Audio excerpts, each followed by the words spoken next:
Assalamualaikum warahmatullahi wabarakatuh. Perkenalkan, nama saya Aidul Cynthia. Perkenalkan, nama saya Ananda Indriani. Perkenalkan, nama saya Nova Malita. Kami dari kelas 12 MIPA 2 ingin menyampaikan materi tentang Enzim. Enzim adalah protein yang dihasilkan oleh organisme yang berfungsi sebagai katalisator hayati yang sangat efisien. Enzim biasanya terdapat dalam sel dengan konsentrasi yang sangat rendah, di mana mereka dapat meningkatkan laju reaksi tanpa mengubah posisi kesetimbangan.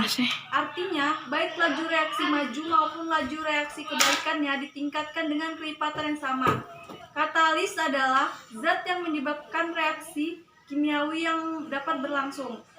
Dan dalam sel mungkin berlangsung ratusan reaksi yang masing-masing memerlukan enzim tertentu. Enzim mengkatalisis suatu sintesis, yaitu pembentukan senyawa kompleks dari molekul sederhana, atau mengkatalisis degradasi, yaitu molekul kompleks dirombak menjadi unit yang sederhana dengan cara hidrolisis. Tata nama dan kekhasan enzim. A. Tata nama pada enzim. Sebagian besar enzim diberi nama dengan menambahkan akhiran ASE pada masa substrat enzim tersebut. Sebagai contoh, matalase bekerja pada metose, urease pada urea, dan sebagainya. IUB, International Union of Biochemistry. Digit 1, kode kelas enzim. 2, kode sub kelas enzim. 3, kode sub kelas enzim. 4, nama enzim tertentu. B. Kekhasan enzim. Suatu enzim bekerja secara khas terhadap suatu substrat tertentu. Kekhasan inilah ciri suatu enzim. Ini sangat berbeda dengan katalis lain, bukan enzim, yang dapat bekerja terhadap berbagai macam reaksi. Ciri-ciri khas pada enzim. 1. Enzim adalah protein. 2. Enzim bekerja paling efisien dalam suatu kisaran suhu yang sempit. Jadi enzim manusia bekerja paling baik pada suhu 37 Celcius. 3. Enzim mempunyai pH optimum di mana zat tersebut bekerja paling efisien. 4. Laju reaksi yang dikatalisasi oleh enzim mengingat dengan meningkatkan kadar enzim. 5. Laju reaksi yang dikatalisasi oleh enzim meningkat dengan meningkatnya konsentrasi substrat sampai batas tertentu. 6. Biasanya suatu enzim hanya akan mengkatalisasi suatu jenis reaksi, suatu sifat yang disebut spesifisitas. 7. Berbagai enzim dirujuk sebagai protein sederhana karena hanya memerlukan struktur protein untuk aktivitas katalitik. 2.3. Fungsi dan cara kerja enzim. A. Fungsi enzim. Enzim pada hakikatnya merupakan katalis efektif yang bertanggung jawab bagi terjadinya reaksi kimia terkoordinasi yang terlibat dalam proses biologi dari sistem kehidupan. Fungsi utama suatu enzim ialah sebagai katalis untuk proses biokimia yang terjadi dalam sel maupun di luar sel. Kegunaan biomedis enzim. 1. Enzim fungsional. Enzim intrasel atau ekstrasel yang masih melakukan fungsi reaksi enzimatis. Contoh enzim ekstrasel: lipoprotein lipase, proenzim untuk pembekuan darah. 2. Enzim non-fungsional. Jika sel mengalami kerusakan, maka enzim intrasel keluar dan masuk ke dalam peredaran darah dan tidak berfungsi. 3. Kegunaan enzim di klinik. 1. Sebagai alat diagnostik suatu penyakit abnormalistik. 2. Untuk mengetahui perjalanan atau suatu penyakit. 3. Untuk mengetahui respon terhadap terapi. B. Cara kerja enzim. Kerja enzim dapat dijelaskan dengan hipotesis gembok kunci, yaitu enzim dipandang sebagai gembok yang hanya dibuka dengan kunci tertentu atau substrat. Dengan cara demikian, enzim dan substrat yang disatukan akan bereaksi secara langsung. Regulasi aktivitas enzim. Berbagai reaksi enzimatis tidaklah berjalan secara mekanis begitu saja, tanpa ada pengadilan. Reaksi enzimatis berjalan secara sangat terkoordinasi satu sama lain. Pengendalian reaksi enzimatis berlangsung pada berbagai tingkat di dalam sel. semenjak dari gen sampai molekul enzim itu sendiri. Regular aktivitas enzim dilakukan oleh 1. Pengendalian pada tingkat gen. 2. Pengendalian di tingkat molekul enzim oleh produk. 3. Pengendalian enzim melalui perubahan struktur molekul. Terdapat dua mekanisme pengaturan secara genetik. 1. Inducible enzim, enzim terbangkitkan. 2. Represi enzim, pembungkaman enzim. 3. Enzim konstitutif, inducible enzim. Jika sel memerlukan enzim dalam keadaan tertentu untuk metabolisme, maka sel akan membuat enzim tersebut.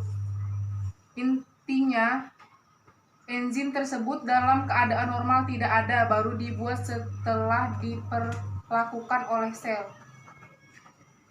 Represi enzim. Dalam keadaan tidak memerlukan enzim tersebut, gen untuk enzim tersebut mengalami pembungkaman atau represi. Ini artinya dalam keadaan normal enzim tersebut ada, tetapi jika tidak diperlukan maka gen akan menghentikan pembentukan enzim tersebut. Selain itu, ada enzim konstitutif yang terus-menerus disintetis semua sel selama daur hidupnya. Ada juga gen untuk enzim dan protein yang mengalami pembungkaman permanen atau terus-menerus mulai dari tahap perkembangan sel tertentu. Enzim merupakan katalis efektif. Seperti katalis anorganik, suatu enzim mempercepat kecepatan reaksi dengan menurunkan energi aktivasi yang diperlukan untuk terjadinya reaksi. Namun tidak seperti halnya suatu katalis anorganik sederhana, suatu enzim menurunkan energi aktivasi dengan menggantikan suatu sawar aktivasi yang besar dengan sawar multiple yang lebih rendah. Sifat ini digambarkan dalam gambar 8-1 di mana seperti dikenal perbedaan antara koordinat energi dari reaksi enzimatik dan non-enzimatik adalah jumlah energi yang diperlukan bagi reaktan atau substrat untuk mencapai keadaan teraktivasi. Perhatikan bahwa untuk kedua reaksi, perbedaan antara energi bebas dari A reaktan dan B produk disebut DG dari reaksi adalah sama.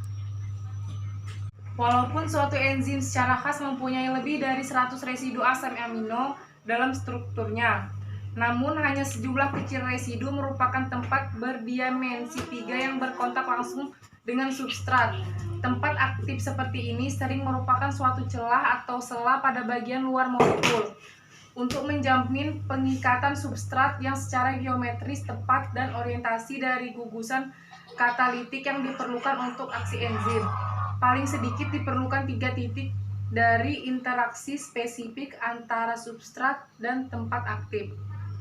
Kompleks enzim substrat. 2 teori mengenai cara kerja enzim, yaitu 1. Teori kunci dan gembok.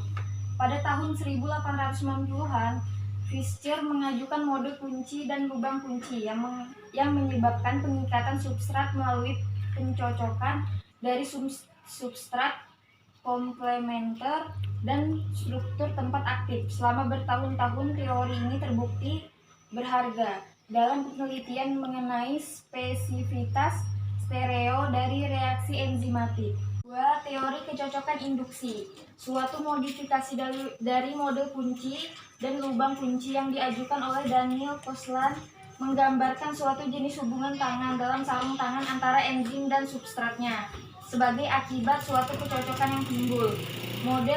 Model cocok yang timbul merupakan interpretasi yang mempertimbangkan bahwa tempat pengikatan dari suatu enzim bukan sebagai suatu struktur kaku, tetapi malah sebagai sesuatu yang berubah dalam konfirmasi dengan terjadinya pengikatan substrat untuk menghasilkan suatu kecocokan enzim substrat yang tepat.